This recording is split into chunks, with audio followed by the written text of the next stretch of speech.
जय हिंद दोस्तों। आज हम स्टार्ट करेंगे 101 क्वेश्चन से of the industrial sector, that is the chapter 5। 100 questions हमने कंप्लीट कर लिए थे। कोई भी अगर आपको इशू आ रहा है इसमें, because I am taking it bit fast, अगर कोई भी इशू आ रहा है तो प्लीज़ कमेंट बॉक्स में बताइएगा। एंड बाकी आप रिवाइज करते रहिए, कंटिन्यूसली इसका रिवीजन कीजिए। बहुत सारी चीज़ें देखिए, दोबारा मैं बोल रही हूँ, इसमें ऐसी हैं जो हमें करंट डेटा में चाहिए, ठीक है। तो इसलिए मैं उसका पूरा एक्सप्लेनेशन नहीं देखती हूँ। अगर कोई 90s का क्वेश्चन है या लेट 2000 का क्वेश्चन है, वो नहीं देखते हैं। हाँ, रिसेंट अगर 15-16 से लेके अभी तक के क्वेश्चन है, उसका डेटा हम फिर भी देख लेते हैं एक आइडिया लगाने के लिए।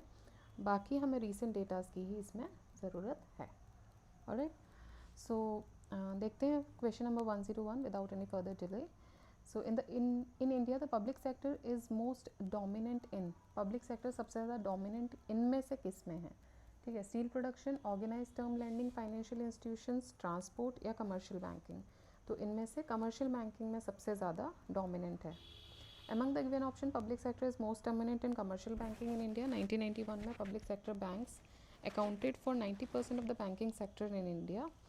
And as per the RBI data, PSBs had a 74.28% and 76.26% market share in credits and deposits respectively. 2015 का डेटा है। However, उनका मार्केट शेयर क्रेडिट और डिपॉजिट में थोड़ा सा नीचे गिरा, 59.8% क्रेडिट में गया और डिपॉजिट्स में 64.75% गया 2020 में। लेकिन उसके बावजूद भी अभी भी सबसे ज़्यादा डोमिनेटेड सेक्टर जो है वो कमर्शियल बैंकिंग ही है पब्लिक सेक्टर में। नेक्स्ट देखते हैं, विच of the following is not a public sector undertaking. इनमें से पब्लिक सेक्टर अंडरटेकिंग नहीं, कौन सी नहीं है? तो देखिए, टिस्को नहीं है। टिस्को जो है वो टाटा की कंपनी है, ठीक है। तो फॉर्मरली इसको Tata iron and steel company limited बोलते थे, TISCO. Tata steel is among the top steel producing companies in the world. Annual crude steel capacity इनकी 34 मिलियन टन्स है और ये एक सब्सिडरी है टाटा ग्रुप की। इसका स्टैब्लिश हुआ है जमशेदपुर, झारखंड 1907 में। एनटीपीसी, सेल और भेल ये Maharatna central public sector enterprises हैं।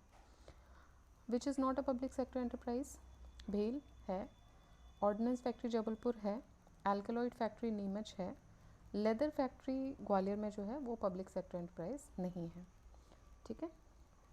Next, which of the following is not in the same category? SAIL, भेल, ओएनजीसी, एसआर ऑयल। तो एसआर ऑयल नहीं है। एसआर ऑयल जो कि अभी नायरा एनर्जी भी बोलते हैं, ये प्राइवेट सेक्टर फर्म है। 2017 में एसआर ऑयल एक्वायर की गई थी रोजनेफ्ट के द्वारा और एक इन्वेस्टमेंट कंसोर्टियम किया गया था ट्रैफिकरा के और यूसीपी इन्वेस्टमेंट ग्रुप के द्वारा।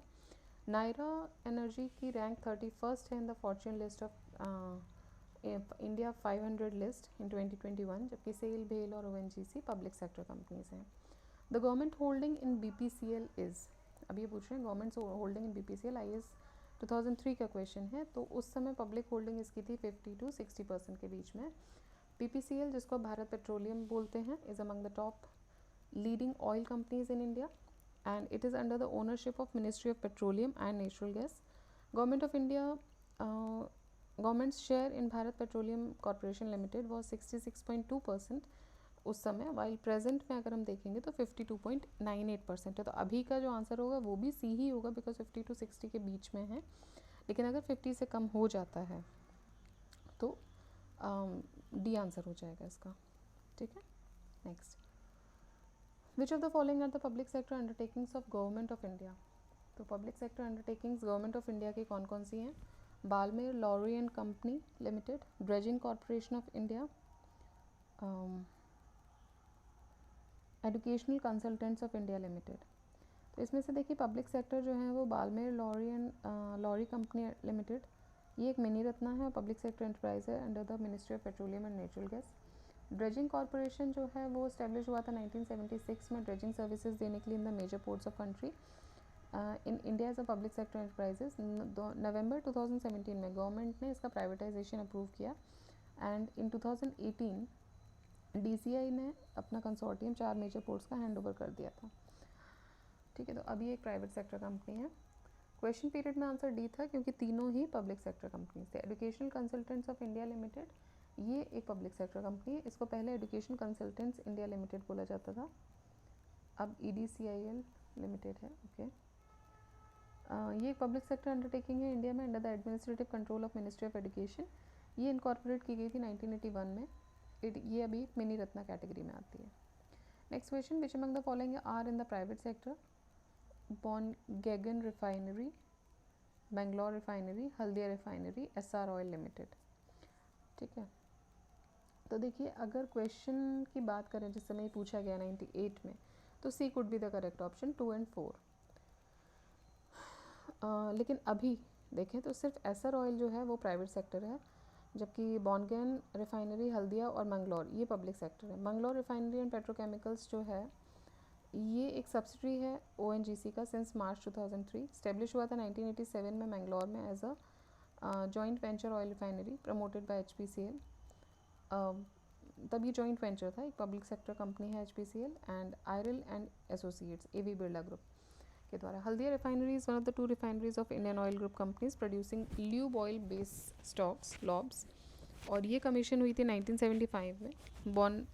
बॉनगाइगॉन रिफाइनरी ये 8th रिफाइनरी है ऑयल इंडिया की। Which of the following oil refinery is in the private sector? तो इनमें से प्राइवेट सेक्टर में कौन सी है? All the refineries mentioned are under the private sector. अभी की बात करें तो 23 रिफाइनरीज हैं इंडिया में। ठीक है, तो डिगबॉय, बरौनी, नुनमाटी और मथुरा ये सारी ही अंडर द पब्लिक सेक्टर हैं। अभी की बात करें तो 23 हैं, 18 पब्लिक सेक्टर में हैं और 3 प्राइवेट सेक्टर में, and 2 are as a joint venture. ठीक है, तो टोटल 23 में से 18 हो गई पब्लिक, 3 हो गई आपकी प्राइवेट सेक्टर और 2 हो गई joint venture. HAL is related to manufacturing of, HAL is related to the manufacturing of aircrafts। ठीक है, हिंदुस्तान एरोनॉटिक्स लिमिटेड। तो ये एक इंडियन स्टेट ओन्ड एरोस्पेस और डिफेंस कंपनी है, हेडक्वार्टर है इसका बैंगलोर में। HAL ओरिजिनली इस्टेब्लिश हुआ था इस Hindustan aircraft limited in Bangalore on 23 December 1940 by Walchand Hirachand in association with the then kingdom of Mysore. ठीक है, 1940 में बना था, आज़ादी से पहले ये बन गई थी।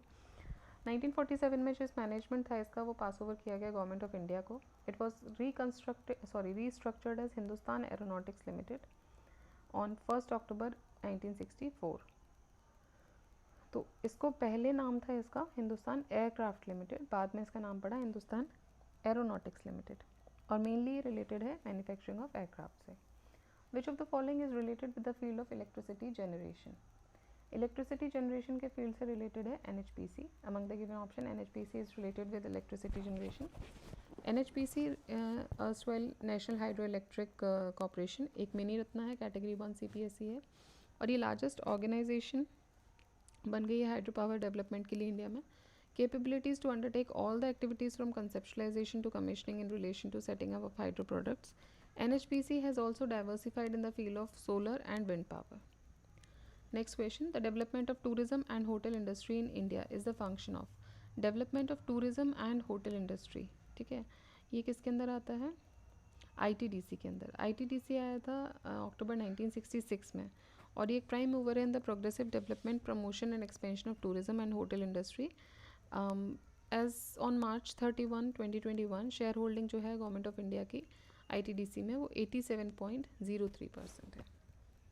इन which of the following years was BSNL establish? BSNL बना था सन 2000 में। ठीक है, तो ये बना था इन the year 2000। It provides mobile voice and internet services through it's nation wide telecommunication network and it is under the ownership of Department of Telecommunications. In which of the following public sector enterprises the government has 100% equity? 100% equity BSNL के पास है, BSNL की है।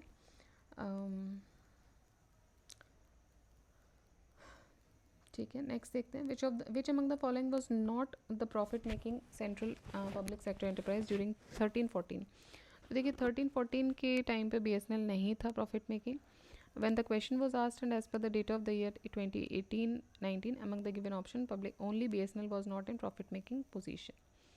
Which central public enterprise has borne loss in the year 2014-15? तो ये again BSNL ही है। ठीक है, तो टॉप 3 लॉस मेकिंग उस समय जो CPSEs थी, सबसे पहले BSNL थी, दूसरी एयर इंडिया थी, थर्ड महानगर MTNL थी, महानगर टेलीफोन निगम लिमिटेड। और और 2019-20 की अगर बात करें तो BSNL अभी भी टॉप पे ही चल रहा है, उसके बाद एयर इंडिया है, फिर राष्ट्रीय इस्पात निगम लिमिटेड है, उसके बाद MTNL है, और उसके बाद मंगलौर रिफाइनरी और पेट्रोकेमिकल्स हैं। ये टॉप 5 लॉस मेकिंग CPSEs थी 2019-20 की। The gas authority of India limited GAIL has plan to invest 8,000 crore for laying pipelines from, अब ये 2008 में पूछा गया था, तो उस समय विजयवाड़ा से विजयपुर तक ये पाइपलाइन बिछाने की बात हुई थी in Andhra Pradesh to Vijaypur in MP, तो आंध्र प्रदेश से MP तक। At Vijaypur the propose pipeline would be connected by GAIL's cross country Hazira Vijaypur Jagdishpur pipeline, और विजयपुर में इसको कनेक्ट कर दिया जाता है HVJ पाइपलाइन के द्वारा, हजीरा विजयपुर जगदीशपुर।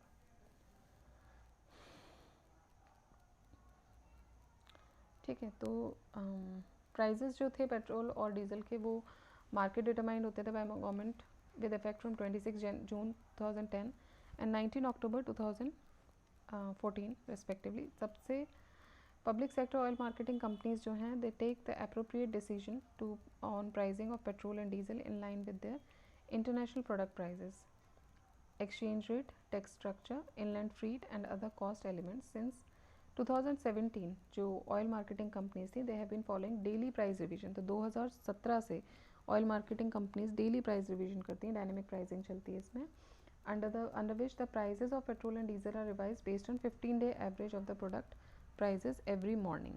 ठीक है, तो फिर अब डेली रिवीजन होता है 2017 से। The concept of Navratna is associated with, तो ये एसोसिएटेड है सिलेक्टेड पब्लिक सेक्टर एंटरप्राइजेस से। The government of India in the year 1997 initially awarded the status of Navratna to 9 central public sector enterprises and as to give them more power and autonomy to compete. At present, the government of India categorizes CPSEs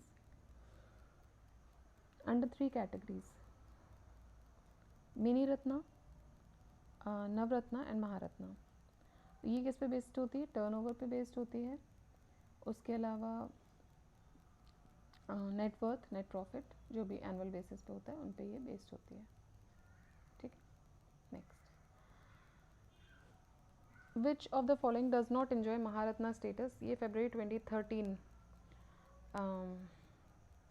में था, special mains में आया था, 2010 का जो special mains हुआ था। तो सेल, भेल, ONGC या ऑयल इंडिया लिमिटेड, तो oil India limited Navratna CPSE थी under the administrative control of India's ministry of petroleum natural gas. At present 11 Maharatna है, 13 नवरत्ना है और 74 मिनी रत्नास हैं। ठीक है, जिसमें से कि कैटेगरी 1 में 62 हैं और कैटेगरी 2 में 12 हैं। महारत्नास की लिस्ट देखें तो भेल, GAIL, CIL, IOCL, NTPC, SAIL, ONGC, BPCL, HPCL, PGCIL and Power Finance Corporation Limited। PFC Limited gets Maharatna status, ये लेटेस्ट मिला था 12 अक्टूबर 2021 को पावर फाइनेंस लिमिटेड को। Which of the following central public sector enterprises does not fall under the category of Maharatna listed January 2020 by Department of Public Sector Public Enterprises Government of India? तो again oil India limited नहीं है।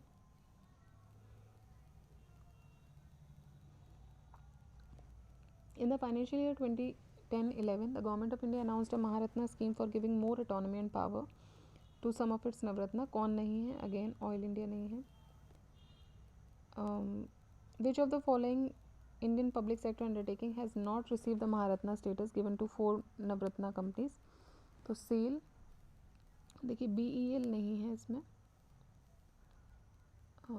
बाकी आपका cell है, ONGC है, NTPC है। As on October 2019, how many Maharatna companies are there in India? अक्टूबर 2019 की बात करें तो उस समय 10 थी, अभी 11 हैं क्योंकि ये जो PFC है ये 2021 में मिला है इनको। ठीक है, तो अक्टूबर 2019 के समय 10 थी।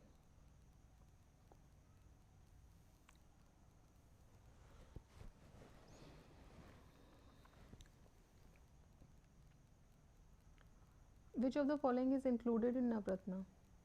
Coal India, Bharat Heavy Electricals is included in Navratna. Okay, Bharat Heavy Electricals Limited, Bharat electronics limited जो कि बेल है, जो अभी यहाँ भी आया था,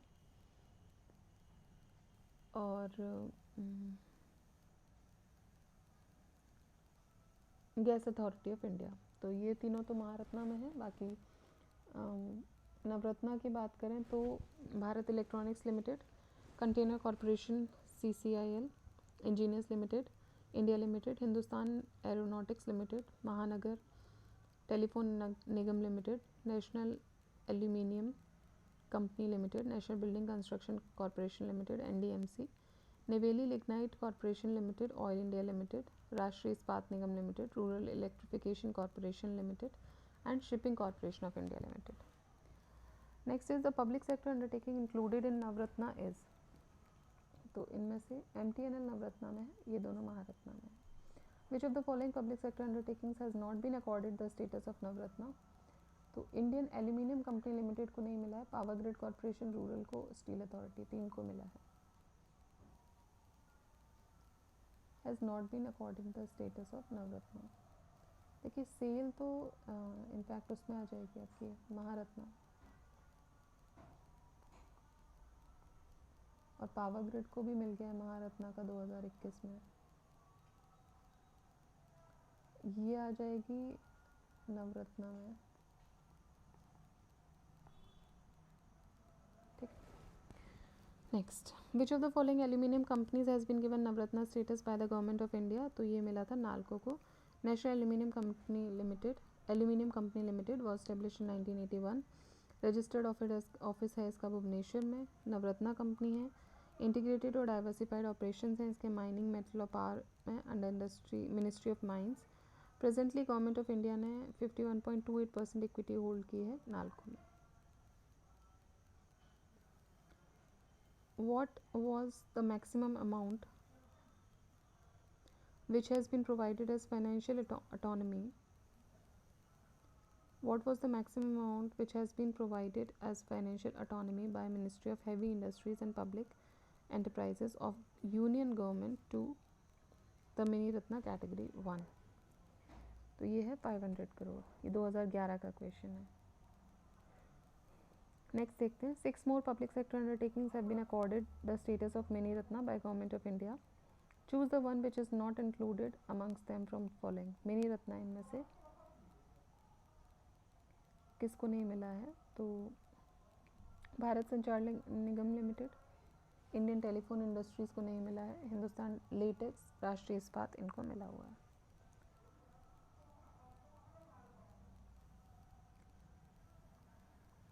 देखिए सितंबर 19, 2006 को 6 और CPSEs को स्टेटस दिया गया था मिनी रत्ना का, BSNL, BEML, Hindustan latex limited, HLL, life care engineering projects limited, Rashtriya Ispat Nigam limited, garden reach ship builders and engineers. Indian telephone industries ये मिनी रत्ना नहीं है अभी प्रेजेंट में। Rashtriya Ispat Nigam limited has status of Navratna. Match the following, information technology policy ये आई थी 2000 में, in the year 2000। Mineral policy आई थी 2011 में। देखिए होटल पॉलिसी आई थी 2006 में, और industrial and investment promotion policy आई 2010 में। ठीक है, the apex institution in the field of industrial finance in India is, apex institution है IDBI, industrial development of bank of India. तो देखिए industrial development bank of India ये establish हुई थी जुलाई 1964 में as an apex institution for the industrial development in the country. It caters to diversified needs of medium and large scale enterprises in the form of financial assistance, direct और indirect दोनों ही। Direct assistance जो होता है वो दिया जाता है by underwriting of और direct subscription to industrial securities, soft loans, project loans etcetera, while indirect assistance जो है वो किया जाता है in the form of refinance facilities to industrial concerns. 2004 में reserve bank of India incorporated IDBI as a scheduled bank in 2004 under the RBI Act 1934. Next is helpline उद्यमी, ये किस लिए है, तो MSMEs के लिए। नाम से समझ आ रहा है उद्यमीज हैं, हालांकि इसमें ऑप्शंस जो बाकी दिए हुए वो भी large scale industries, female entrepreneurs, farmers using technology in farm दिया है, तो ये तो शायद एक बार को एलिमिनेट कर भी सकते हैं शायद, वैसे तो इसमें भी मीनिंग निकल, एक्चुअली जब हम एग्ज़ाम हॉल में बैठते हैं ना तो हमें हर ऑप्शन का मीनिंग निकल आता है, एग्ज़ाम हॉल के बाहर आते ही हमें समझ आ जाता है ये नहीं होगा, ठीक है। तो वो एक समस्या है जो सभी के साथ रहती है। ऑल्दो उद्यमी जो है वो MSME से रिलेटेड है, और इसको इनॉग्रेट किया गया था मनमोहन सिंह जी के द्वारा 21 अगस्त 2010 को। नेक्स्ट देखते हैं, headquarters of Madhya Pradesh finance corporation, ये कहाँ पर है, तो ये है इंदौर में। Madhya Pradesh financial corporation premier institution है स्टेट का, हेडक्वार्टर इंदौर में है, इनकॉर्पोरेट हुआ था 1955 में। It envisaged in providing financial assistance and related services to small and medium sized industries. Long term credit to small and medium enterprises is provided in Uttar Pradesh through, तो long term credit जो है वो दिया जाता है UP small industries corporation, UP industrial development corporation, UP finance corporation, सभी के द्वारा। UP finance corporation does not finance tourism related industry, तो टूरिज़्म रिलेटेड इंडस्ट्री को यूपी फाइनेंस कॉरपोरेशन नहीं देता है। बाकी परमानेंट एसेट एक्वायर करना है, लॉन्ग टर्म वर्किंग कैपिटल चाहिए, हैंडलूम इंडस्ट्रीज़ हैं, इन सब के लिए पैसा देता है। तो ये इस्टेब्लिश हुआ था 1954 में by the government of Uttar Pradesh under the SFCs act 1951, जिससे कि वो to provide support for industrial development in the state. Udyog Bandhu, उद्योग बंधु क्या है, उद्योग बंधु एक ऑर्गेनाइजेशन है to assist industrial units in solving time bound establishment and investment related problems, Udyog Bandhu, ठीक है। तो ये स्टेट गवर्नमेंट ऑफ यूपी ने इसको बनाया था, 2003 का ये क्वेश्चन है। Which region of Uttar Pradesh has developed most from industrial point of view, तो सबसे ज़्यादा जो डेवलप्ड रीजन है उत्तर प्रदेश का वो वेस्टर्न पार्ट है from the point of view of industrialisation. Western region सबसे ज़्यादा अर्बनाइज्ड भी है than rest of the state and has more industries industrial workers per 1000 in registered factories against the rest of the state. BIFR is related to, so BIFR जो है वो किससे related है, that is related to reconstruction and financing of sick units, ठीक है। तो reconstruction and financing of sick unit से related है BIFR। सिक यूनिट्स का मतलब जो अभी बंद हैं या फिर बंद होने की स्थिति में आ रही हैं। So it is a part of department of financial services of ministry of finance. It was related to reconstruction financing of rich units. Objective क्या है, to determine the sickness of industrial companies and to assist in reviving those that may be viable and shutting down the others. December 1, 2016 को NDA government ने dissolve किया BIFR को and referred all the proceedings to NCLT। BIFR जो है 2016 में बंद हो गया और सारी प्रोसीडिंग्स जो हैं वो NCLT में रेफ़र कर दी गई and national company law appellate tribunal में as per the provisions of insolvency and bankruptcy code. Mega food park scheme has been initiated by government of India with the objective of to improve the infrastructure facilities for food processing industries. The scheme of mega food park aimed at providing a mechanism to link agricultural production to the market by bringing together the farmers, processors, retailers, so as to ensure maximizing value addition, minimizing wastage, increasing farmers' income, and creating the employment opportunities, particularly rural sector में. Mega food park scheme is based on cluster approach and envisages the creation of state-of-the-art support infrastructure in a well-defined agri-horticulture zones for setting up of modern food processing units in the industrial plots. ठीक है, mega food park typically इसमें क्या होता है, supply chain infrastructure होता है। Supply chain infrastructure का मतलब जिसमें कलेक्शन सेंटर होगा, प्राइमरी प्रोसेसिंग सेंटर होगा, सेंट्रल प्रोसेसिंग सेंटर होगा, कोल्ड चेन होगी, अराउंड 25 से 30 फुली डेवलप्ड प्लॉट्स होंगे एंटरप्रेन्योर्स के लिए जहाँ पे वो फूड प्रोसेसिंग यूनिट्स लगा सकें। Mega food park project implement किया गया था SPVs के द्वारा, स्पेशल पर्पस व्हीकल, जो कि एक कॉर्पोरेट बॉडी है which is registered under the companies act.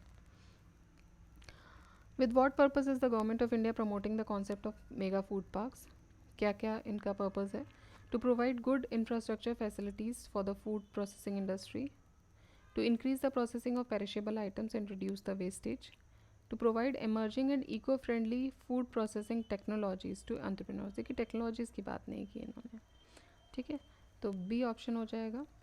Which of the following is the social objective of business, social objective क्या होता है कि एम्प्लॉयमेंट जनरेशन कराना, तो ये माना जाता है कि बिजनेस में हैज़ अ सिंगल ऑब्जेक्टिव, वो जो कि है प्रॉफिट मेकिंग, बट ये सिर्फ ओनली ऑब्जेक्टिव नहीं हो सकता है, business objective also needs to be aimed at contributing to national goal and aspiration as well as towards international wellbeing. तो इकोनॉमिक ऑब्जेक्टिव क्या हो जाएंगे? सबसे पहला तो प्रॉफिट अर्निंग, दूसरा कस्टमर्स बनाना, रेगुलर इनोवेशंस लाना, बेस्ट पॉसिबल यूज़ करना रिसोर्सेज का। लेकिन सोशल ऑब्जेक्टिव्स भी हैं साथ साथ में, जैसे कि production and supply of quality goods and services, ठीक है, तो ये सोशल ऑब्जेक्टिव में आ गया। फेयर ट्रेड प्रैक्टिसेस को अडॉप्ट करना, contribution to general welfare of the society और employment generation. Next is why companies go for business processing re engineering with the help of technology. Business processing re engineering क्यों होती है? Customer demand and expectations are continuously increasing, IT being leveraged to provide competitive edge in products and services at lower prices, and the pace of change ये भी accelerate हुआ है with the liberalization of economies over the world। तो ये सारे ही इसमें सही हो जाएंगे। री इंजीनियरिंग क्यों करना चाहते हैं, इसका ये आंसर है।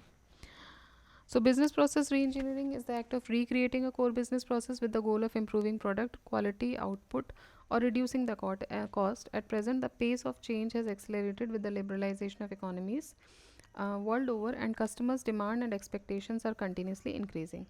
So companies जो हैं वो re-emerge करना चाहती हैं IT की मदद से। Next is match list 1 with list 2 and select the correct answer. List 1 क्या है? Types of organization. List 2 is important feature. Type of organisation है sole trader, partnership, cooperatives, public limited company. तो सोल ट्रेडर का मतलब है कि इसकी जो लाइबिलिटी होगी प्रोप्राइटर की वो अनलिमिटेड होगी, ठीक है। पार्टनरशिप में क्या होगा? देखिए पार्टनरशिप में जो एक कॉन्ट्रैक्ट बनेगा, आप किसी के साथ मिलके एक बिजनेस शुरू कर रहे हो तो एक कॉन्ट्रैक्ट बनाओगे तो कॉन्ट्रैक्चुअल रिलेशनशिप होगा। कोऑपरेटिव्स में क्या होता है कि वीकर सेक्शन को बेटरमेंट देना। कोऑपरेटिव्स क्या है? कोऑपरेट करके बना रहे हैं, तो सारे एक किसी ओनर का नहीं होता है वो, ठीक है, कोई एक पर्टिकुलर ओनर का नाम नहीं होता है उसमें, तो वो कॉपरेशन दिखा रहा है, तो वीकर सेक्शंस को बेटरमेंट के लिए है।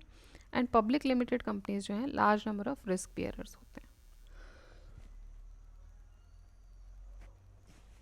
ठीक है, क्योंकि जो कंपनी होती है it raises capital from the sale of its shares, जो कि जिसमें कि बहुत ज़्यादा रिस्क होता है। कॉपरेटिव्स की बात करें तो उनका सोल ऑब्जेक्टिव प्रॉफिट नहीं होता है, उनका ऑब्जेक्टिव होता है to serve the members of the cooperation. What does the venture capital mean? Venture capital का क्या मतलब होता है? Long term startup capital provided to new entrepreneurs. तो एक लॉन्ग टर्म स्टार्टअप कैपिटल जो कि नए एंटरप्रेन्योर्स को दी जाती है वो वेंचर कैपिटल होती है।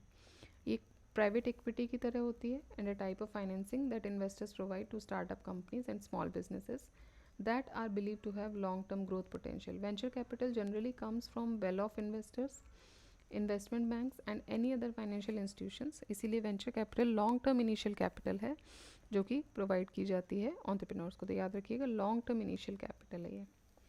With which one of the following statements appropriately describes the fiscal stimulus? Fiscal stimulus को क्या describe करता है? तो देखते हैं। फिजिकल स्टिमुलस होता है it is an intense affirmative action, ठीक है, इंटेंस अफर्मेटिव एक्शन किसका? गवर्नमेंट का, to boost economic activity in the country. Physical stimulus is a package comprising tax rebate and incentives. ये गवर्नमेंट के द्वारा यूज़ किया जाता है जिससे कि वो स्टिमुलेट कर सके इकोनॉमी को और कंट्री को फाइनेंशियल क्राइसिस से बचा सके। फिजिकल स्टिमुलस पैकेज जो होता है of tax rebates and incentives boost spending. तो इससे क्या होता है? टैक्स में अगर रिबेट मिलेगी और इंसेंटिव्स दिए जाएंगे तो लोग स्पेंड ज़्यादा करेंगे। जैसे ही स्पेंड ज़्यादा करेंगे तो डिमांड बढ़ेगी तो ऐसी सिचुएशन आएगी जहाँ पे एम्प्लॉयमेंट बढ़ेगा, क्योंकि डिमांड बढ़ेगी तो जो कंपनीज़ हैं वो ज़्यादा एम्प्लॉयमेंट देंगी लोगों को, जिससे कि उनके काम जल्दी हो पाए। दस इन टर्न इनकम बढ़ेगी जिससे कि स्पेंडिंग बूस्ट होगी। As this continues the economy recovers from collapse. तो जैसे जैसे ये कंटिन्यू होगा तो इकोनॉमी जो है वो कोलैप्स से बच जाएगी। The first industrial policy of free India ये अनाउंस हुई थी 1948 में। इंडस्ट्रियल पॉलिसी जो थी पहली वो अनाउंस की गई थी श्यामा प्रसाद मुखर्जी जी के द्वारा। उस समय मिनिस्टर ऑफ इंडस्ट्री थे। 6 अप्रैल 1948 को आई थी।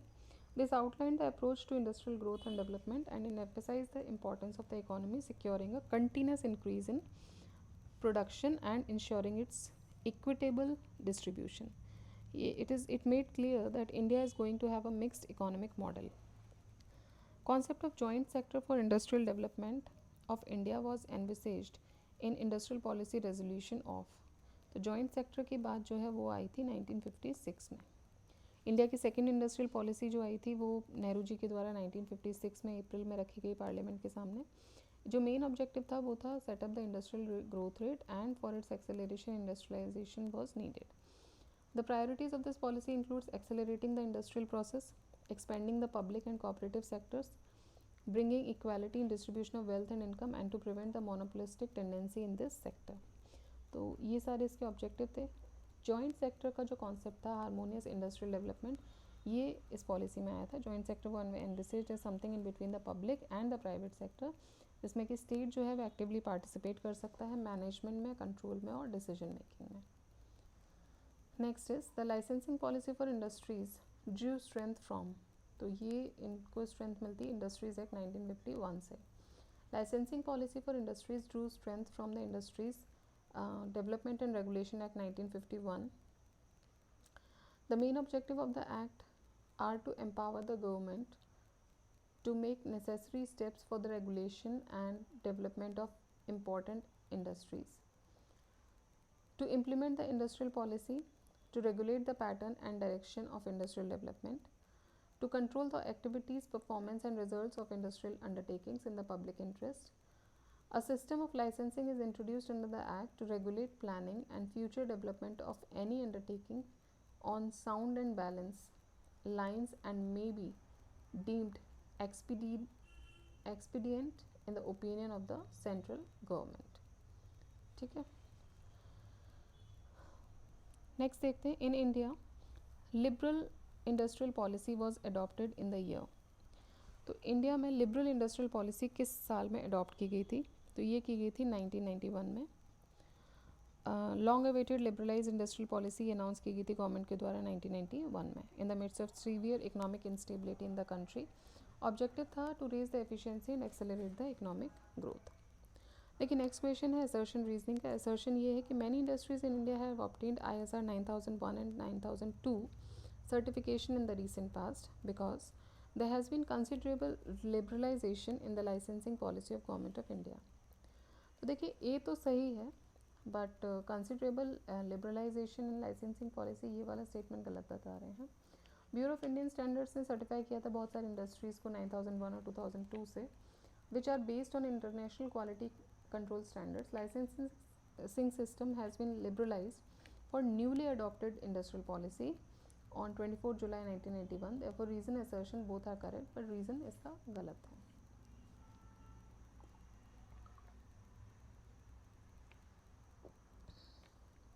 तो देखिए यहाँ होते हैं हमारे 150 क्वेश्चंस ख़त्म.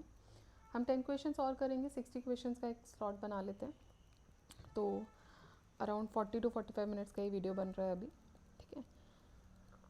उसके बाद रेस्ट ऑफ द क्वेश्चंस हम बाद में करेंगे. एक बार दोबारा से चेक कर लेते हैं इसमें कितने क्वेश्चंस हैं total. It is 235 questions. Alright.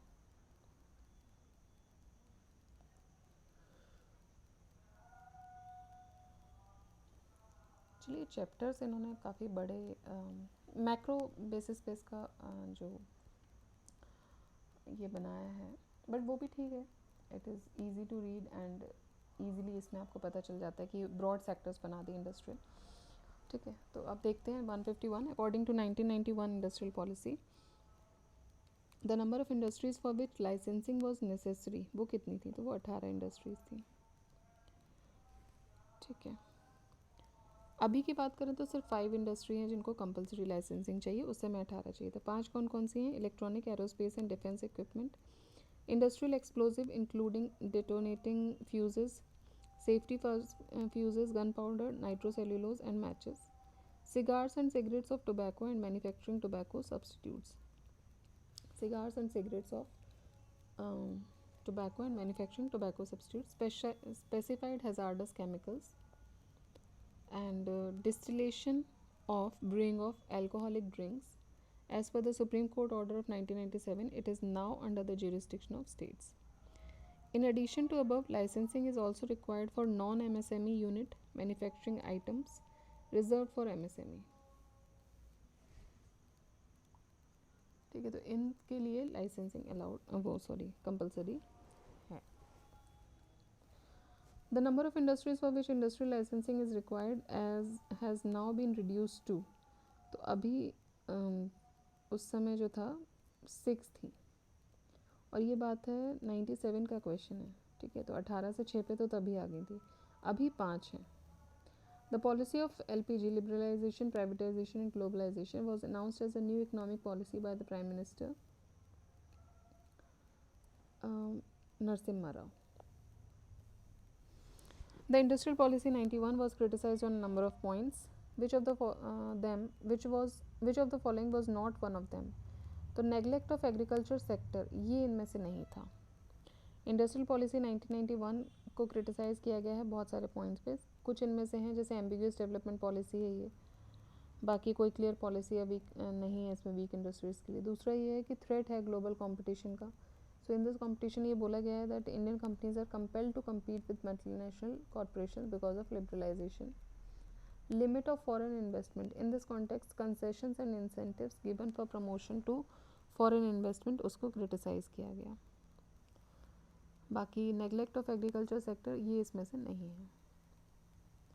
Sometime back, the government of India decided to de-license the white goods industry. White goods include, white good का मतलब सारे ही conspicuous consumptions जो होते हैं वो white goods में आते हैं। White good industries are de-licensed by the government in 1993. White good industry consists of home appliances जैसे कि air conditioners, refrigerators, washing machine, dryers, dishwashers. Purchasing of white goods could be means to show one's social status, especially when publicly displayed goods and services are too expensive for others to offer person. Sometimes this type of consumption is typically associated with the specific purpose of displaying one wealth. इसीलिए ये जो articles है they are classified as items bought for conspicuous consumption. In the context of India's 5-year plan, a shift in the pattern of industrialization with lower emphasis on heavy industries and more on infrastructure, ये कब शुरू हुआ था? तो ये शुरू हुआ था 8th प्लान से। ठीक है, उससे पहले तो हैवी इंडस्ट्रीज़ पे ही ज़्यादा जोर दिया जा रहा था, बट 8th प्लान से ये शुरू हुआ था। It emphasized on infrastructure rather than heavy industries. The plan undertook drastic policy measures to combat the bad economic situation and to undertake an annual average growth of 5.6%. Then through introduction of fiscal and economic reforms including liberalization under the prime ministership of PV Narasimha Rao. In the 8th plan growth rate जो थी achieve हुई थी वो 6.8 थी against 5.6 के target के। The largest centre of textile industry in India at present, अब ये एट प्रेजेंट जो है वो 2003 का है। ठीक है, तो उस समय मुंबई था। With reference to India which of the following statement is not correct? IPCL is India's largest petrochemical company, यही गलत है। RIL is the largest private sector company in India, Reliance. MTNL is listed at NYSE, New York Stock Exchange, and BSNL is the first telecom organization in India to launch a nationwide cellular service at one time. ठीक है, तो सन 2000 में BSNL बना था और उसी समय इसने अनाउंस भी किया था कुछ दिन बाद ही। A company declares dividend on, तो सब्सक्राइब्ड कैपिटल पे डिविडेंड डिक्लेयर किया जाता है। Company issues dividends on subscribed capital because subscribed capital is that part of issued capital जो कि परचेज की जाती है शेयर होल्डर के द्वारा। डिविडेंड का मतलब होता है the portion of profit received by the shareholder from the company's net profit. Therefore dividend is a return on the share capital subscribed for and paid to its shareholders by a company. ठीक है, तो dividend जो होता है it is a return on share capital. From the balance sheet of a company it is possible to determine the size and composition of the assets and liabilities of the company. तो ये बोल रहे हैं from the balance sheet of a company it is possible कि आप determine कर सकें the size and the composition of the assets and the liabilities of the company. ठीक है, तो ये हो जाते हैं। बैलेंस शीट क्या होता है? एक स्नैपशॉट होता है कंपनी के फाइनेंशियल कंडीशन का at a specific time, usually at the close of an accounting period. A company balance sheet comprises its assets जैसे कि cash, inventory etcetera, liabilities and equity. ठीक, तो कैश एसेट्स में क्या आ जाएगा? कैश और आपकी इन्वेंट्री। लाइबिलिटीज़ में आपका कोई आपने कर्जा लिया हुआ है, अकाउंट्स पेबल किसको देना है, एंड इक्विटी में आ जाएगा आपका शेयर कैपिटल, रिटेन्ड अर्निंग्स और रिजर्व्स। ठीक है, तो ये मोटा मोटा जो इसका आइडिया है वो बैलेंस शीट का इससे आता है। तो वी हैव कंप्लीटेड 160 क्वेश्चंस। 161 अब बहुत ज़्यादा करेंगे तो वीडियो बहुत लेंथी हो जाएगा, तो 161 क्वेश्चन से हम नेक्स्ट वीडियो में देखेंगे। And till then keep revising, keep studying. जय हिंद, जय भारत।